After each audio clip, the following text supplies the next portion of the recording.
perkenalkan, nama saya Felicia Francisca dari kelas 11 IPA 3 absen 12. Jadi pada kesempatan kali ini saya akan membahas mengenai pencegahan terhadap bahaya nafsa. Jadi keep on watching.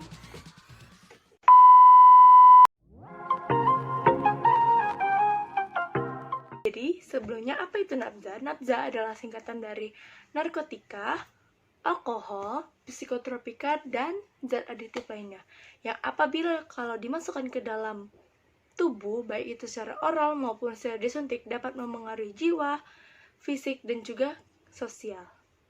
Maka dari itu penggunaan nafsa harus dicegah. Nah, ada 5 metode yang dapat digunakan untuk mencegah penggunaan nafsa ini.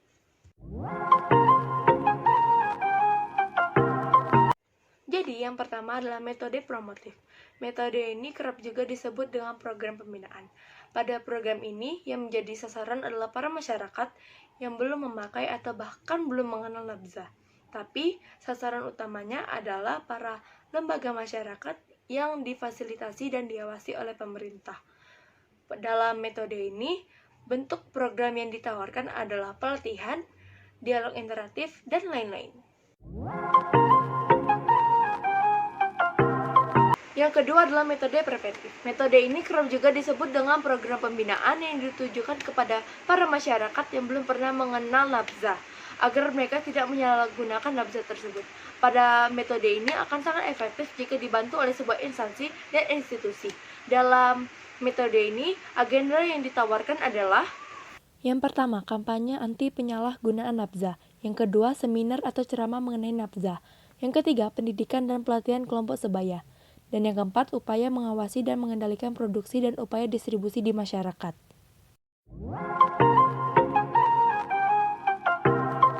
Jadi, yang ketiga adalah metode kuratif. Metode ini kerap juga disebut dengan program pengobatan yang ditujukan kepada para pemakai agar dapat mengobati ketergantungan dan menyembuhkan penyakit yang disebabkan oleh nafsa tersebut, dan sekaligus menghentikan pemakaian nafsa tersebut. Metode ini hanya dapat dilakukan oleh dokter yang telah mempelajari nafsa secara khusus. Agenda kegiatan dalam metode kuratif ini adalah: yang pertama, penghentian secara khusus. Yang kedua, pengobatan gangguan kesehatan. Yang ketiga, pengobatan terhadap kerusakan organ tubuh. Dan yang keempat, pengobatan terhadap penyakit lain yang dapat masuk bersama dengan nafsa, seperti HIV, hepatitis, sifilis, dan lain-lain. Yang keempat adalah metode rehabilitatif. Metode ini kerap juga disebut dengan program pemulihan jiwa dan raga yang ditujukan kepada para penderita nafsa setelah menjalani metode kuratif, agar mereka dapat terhenti dari penggunaan nafsa tersebut. Masalah yang paling sering timbul dan sulit sekali untuk dihilangkan adalah mencegah datangnya kambuh atau relapse yang disebabkan oleh keinginan kuat akibat dari salah satu sifat nafsa yang bernama habitual. Dan cara mencegah hal ini dengan melakukan rehabilitasi secara mental dan fisik. Yang terakhir adalah metode represif. Metode ini merupakan program yang ditujukan untuk menindaklanjuti para produsen, pengedar, dan pemakai nafsa secara hukum. Metode ini merupakan instansi pemerintah yang berkewajiban mengawasi dan mengendalikan distribusi atau produksi nafsa. Selain itu juga berupa penindakan terhadap pemakai yang melanggar undang-undang mengenai nafsa. Penggunaan nafsa pada umumnya disebabkan oleh 3 faktor, yaitu faktor individu, faktor kelompok atau sosial, dan faktor ketergantungan.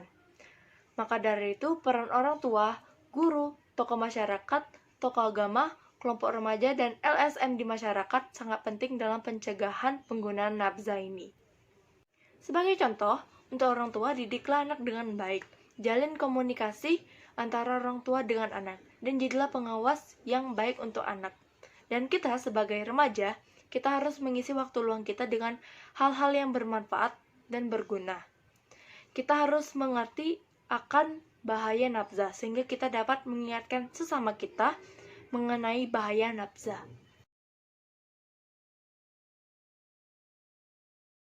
Sekian pembahasan saya mengenai pencegahan terhadap bahaya nafsa.